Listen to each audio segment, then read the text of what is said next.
Salut! Salut! Ça fait longtemps qu'on n'a pas fait de vidéo. Ça fait en fait 6 mois qu'on est dans un processus de déménagement.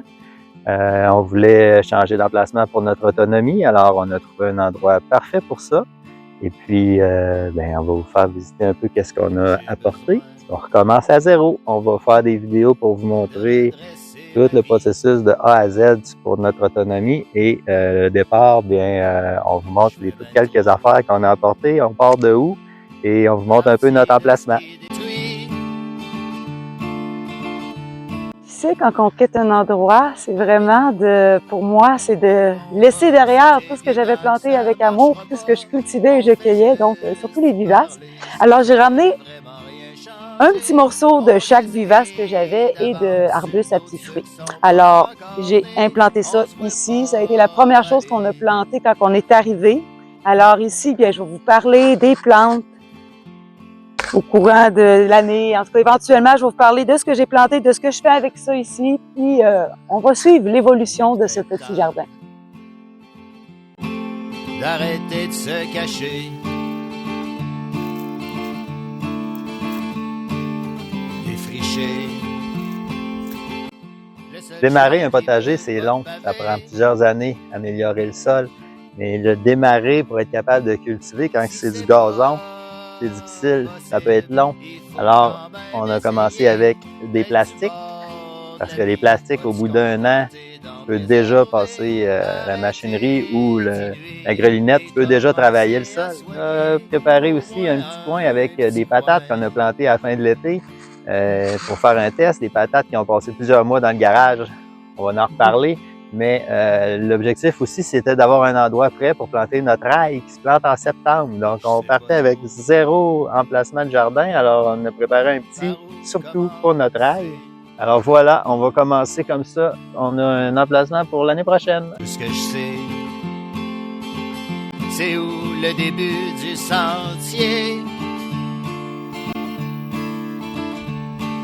Je serais peut-être pas capable et que ça va rien changer, mais au fond, ce qui compte, c'est de continuer à avancer. Faudrait que nos enfants sachent au moins qu'on peut essayer d'en faire un petit bout.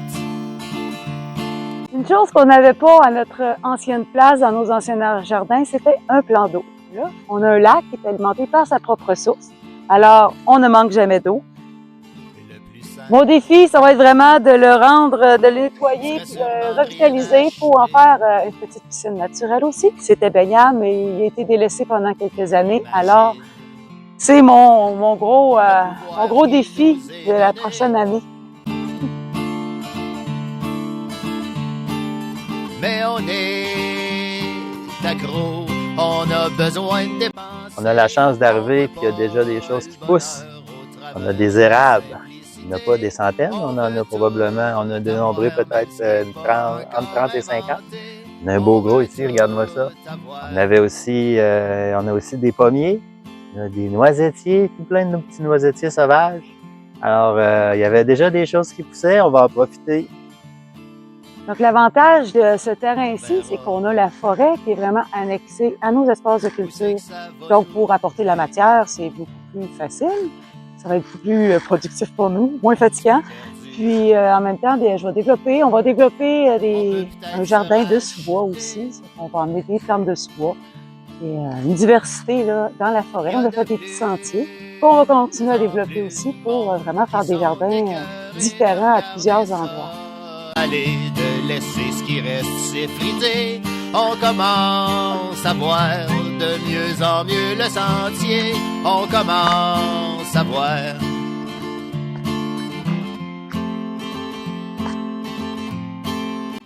Alors voilà, sur cette belle visite, on vous invite à nous suivre sur les réseaux sociaux. On va vous montrer chacune des étapes vers notre autonomie, comment faire des semences, comment faire des légumes, comment faire des plantes médicinales, des produits médicinaux, produits artisanaux, j'en oublie, du sirop d'érable, etc. Alors, à bientôt!